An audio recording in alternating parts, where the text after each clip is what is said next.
जय हिंद दोस्तों बहुत ही जल्द इंडियन आर्मी की सभी भर्तियां टूर ऑफ ड्यूटी के तहत होगी। तो आइए जानते हैं कि आखिर इस यंग आर्मी को बनाने का क्या मकसद है और क्या टूर ऑफ ड्यूटी के तहत 4 साल के लिए सेना में भर्ती सही रहेगी या नहीं, और कैसे 4 साल के बाद भी आप सेना में नौकरी कर सकेंगे। चलिए समझते हैं इसके बारे में। दोस्तों, इंडियन आर्मी, नेवी और एयरफोर्स में अब सैनिकों की सभी भर्तियां टूर ऑफ ड्यूटी के तहत होगी और कुछ सोर्सेस के मुताबिक इसका फ्रेमवर्क फाइनल कर लिया गया है और 1 से 2 महीने के अंदर टूर ऑफ ड्यूटी का ऐलान किया जा सकता है। साथ ही तय किया गया है कि टीओडी के तहत युवाओं को 4 साल के लिए सेना में भर्ती किया जाएगा। रिपोर्ट्स के मुताबिक टीओडी के तहत जितने युवाओं की भर्ती होगी वो 4 साल के लिए ही होगी।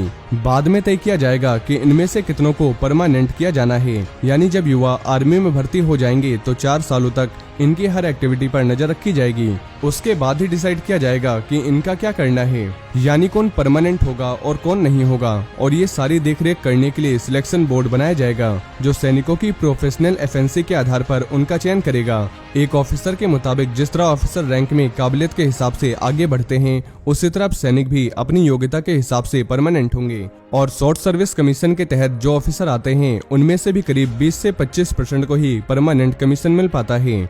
वहीं सैनिकों के रिक्रूटमेंट का तरीका अभी वही रहेगा जो अब तक रहा है। बाद में धीरे धीरे इसमें बदलाव करने का प्लान है। बाद में रिक्रूटमेंट के लिए पैटर्न चेंज कर रिटर्न एग्जाम पहले और फिजिकल टेस्ट बाद में किया जा सकता है। जो युवा टूर ऑफ ड्यूटी के तहत आएंगे उनकी 6 महीने की बेसिक मिलिट्री ट्रेनिंग होगी और यूजुअली 18 साल में युवा सेना में आएंगे और 4 साल बाद बाहर निकलेंगे तो उनकी एज 21 से 22 साल की होगी। सेना से निकलकर ये युवा दूसरा रोजगार कर सकें, इसके लिए 4 साल की सर्विस के दौरान ही इन्हें प्रोफेशनल डिग्री और डिप्लोमा कोर्स भी करवाया जाएगा। साथ ही जब ये युवा रिक्रूट होंगे तो इन्हें करीब 30,000 रुपए सैलरी मिलेगी।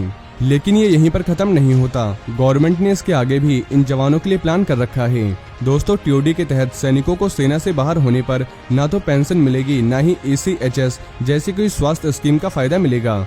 लेकिन 4 साल की सर्विस के बाद जब वो बाहर होंगे तो उन्हें अप्रोक्स 10 से 12 लाख रुपए दिए जाएंगे, जिससे जवान अपना आगे का फ्यूचर डिसाइड कर सकें। अगर सर्विस के दौरान ड्यूटी पर किसी सैनिक की मौत हो जाती है तो परिवार को इंश्योरेंस अमाउंट के तौर पर करीब 45 से 50 लाख रुपए मिलेंगे। जो बैलेंस सर्विस बची होगी उसकी सैलरी भी परिवार को मिलेगी। लेकिन अब ऐसा करने से क्या फायदा होगा, आइए ये समझते हैं।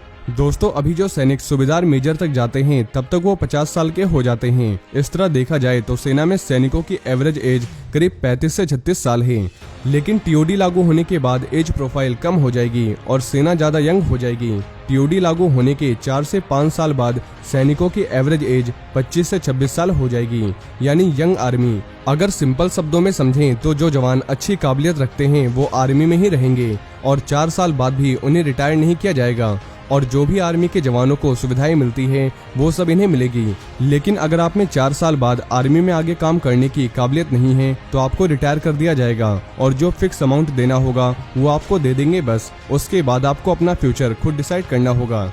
वहीं दोस्तों, आर्मी में जाना बहुत लोगों का शौक भी होता है तो उनके लिए काफी बेस्ट रहेगा। लेकिन आप आर्मी में ऐसे ही नहीं जा सकते, आपको सारे एग्जाम, फिजिकल टेस्ट सब कुछ क्लियर करना होगा, तभी आप आगे आर्मी में जाने की सोच सकते हो।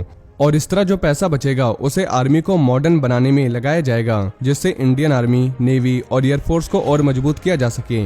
क्योंकि जो पैसा इनके लिए अलॉट होता है उसमें से ज्यादातर जवानों की सैलरी और पेंशन में चला जाता है। साथ ही मौजूदा सिचुएशन को देखते हुए आर्मी को मॉडर्न बनाना बहुत जरूरी है, जैसे इन्हें हाईटेक डिवाइसेस और एडवांस वेपन्स प्रोवाइड करवाना। ऐसी और भी कई चीजें इसमें शामिल है। वहीं चीन और पाकिस्तान की बढ़ती एक्टिविटी को देखते हुए ये थोड़ा जरूरी है। वैसे भी चीन अपनी आर्मी, नेवी, एयरफोर्स को लगातार और भी ज्यादा मजबूत करने में लगा है। लेकिन दोस्तों, आपकी इसके बारे में क्या राय है, हमें नीचे कमेंट बॉक्स में जरूर बताएं कि क्या टीओडी सही है या गलत। वहीं दोस्तों, इसके अलावा भी अगर आपके मन में टीओडी से जुड़े कोई सवाल हैं तो आप हमसे पूछ सकते हैं, हम आपको जवाब देने की पूरी कोशिश करेंगे। और अगर आप डेली डिफेंस अपडेट जानना चाहते हैं तो हमारे दूसरे चैनल डी अपडेट्स पर आपको डेली डिफेंस अपडेट मिल जाएगी। और ये जानकारी अगर आपको पसंद आई हो तो वीडियो को ज्यादा से ज्यादा शेयर करें और चैनल को सब्सक्राइब करना ना भूलें। जय हिंद, जय भारत।